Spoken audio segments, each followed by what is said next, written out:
I can't stress this enough. Learn the events. So many people are scared of the fleets, scared of the Ashen Lord. They don't know where to park their boats or how to approach a fortress without sinking, and this puts them at a disadvantage if they're attacked. Learn how to do all of the ward events, repeat them. Really learn how to do them. You need to know how to get into a fleet and get out easily, even solo if it comes down to it. If you can master these events, you will have the advantage.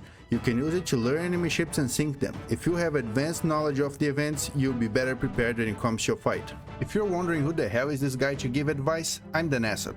I'm a streamer on Twitch and I have over 3,000 hours in the game. I'm a competitor for the South American Notorious Arena League, and I spent most of my hours being the terror of every pirate, with or without treasure. I will be sharing some tips and tricks to help you dominate in Sea of Thieves. We will be covering everything, from weapon tricks to sailing tips and even which cosmetics are better for PvP than others. Let's start with one of the basics, but so often this one is forgotten. Stockpile supplies. Unless you have no choice, do not get into a fight with nothing but the base supplies the game gives you.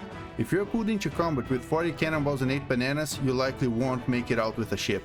No one wants to sink because they ran out of wood. Whenever you spawn, loot the barrels of the outposts, hit up a dormant skeleton fortress. There are many ways to get resources and no reason not to do it. Battles can be long and intense, and it is important to be ready for anything. Learn what weapons fit your playstyle. Better with a sword? Great! You may have a disadvantage against the bowgunners, but you have all this movement to make up for it. Sword skips, sword dashes, leaping from one side to the ship to the other, damaging everything in your way. These are some of the fancy maneuvers that give sword users an edge.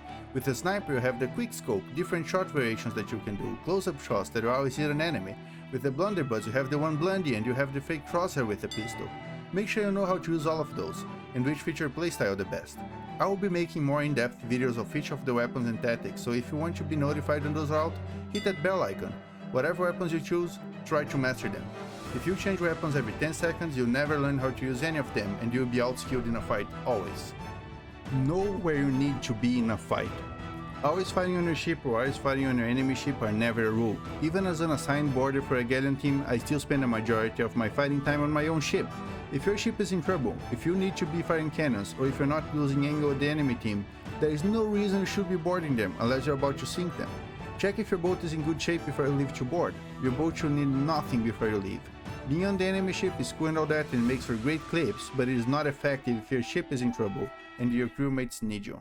Most pirates should know this, but I have been surprised a few times. Some food is better than others. If you are fighting with someone who has pomegranates and you're only packing a few bananas, you're most likely going to run out of food faster and lose. Pay attention to what food is in your boat and assign it based on a crew member's job. If you have bananas and pineapples on your ship, save the pineapples for the boarder. They will likely be taking the most damage and have less access to food, while you can just restock on bananas whenever you need to. Most of what you can spend your gold on in Sea of Thieves are cosmetics, but some cosmetics can give you an edge in combat. For instance, the Order of Souls level 60 reputation cannons have a directional point at the top which can be used as a crosshair, or the Kraken sails have a convenient split in the middle, providing more view ahead. The difference between this sail to the normal sail can be the difference between being able to chase someone or losing them in the middle of a storm. Build a good tuck-in outfit, find the right combination to match your character with the rest of the boat. Some boats are green, some boats are red, you can change your clothes to match it. It's easy to see me tucking here with my brown clothes, but what if I was wearing something darker, would they still be able to see me? Always think like this, and you'll find all of the tricks inside Sea of Thieves. I guarantee you that there is way more than you can imagine. And the most important of all, learn how to sail. A good way to train your sailing is to visit a small island or fortress and try to make tight circles around without touching the wheel or the sails. When you manage to make 3 laps around the island without hitting the island, that means that you can sail perfectly around an enemy ship. You can also use this time to train your cannon skills by trying to shoot trees on the islands or towers at the fortress. But the goal here is to be able to do 3 laps around the island without ever losing angle on it. If you can do this successfully and you have a friend boarding, that's time for 50 or 60 cannonballs and it will be very difficult for them to repair through that. Make sure you know how to sail. This is definitely the most important skill to have. In Sea of Thieves, the only grind that you have is your skill.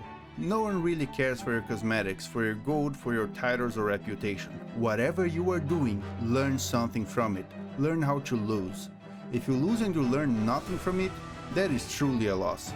But if you lose and you learn something from it, that's a win no matter how much gold sink. So always be working to hone your skills. Hopefully you learned something from this video. I'll be covering more of these topics in future videos, so if you stayed with me until the end, hit that like button. It really helps out the channel. Thanks for watching and I'll see you in the next video.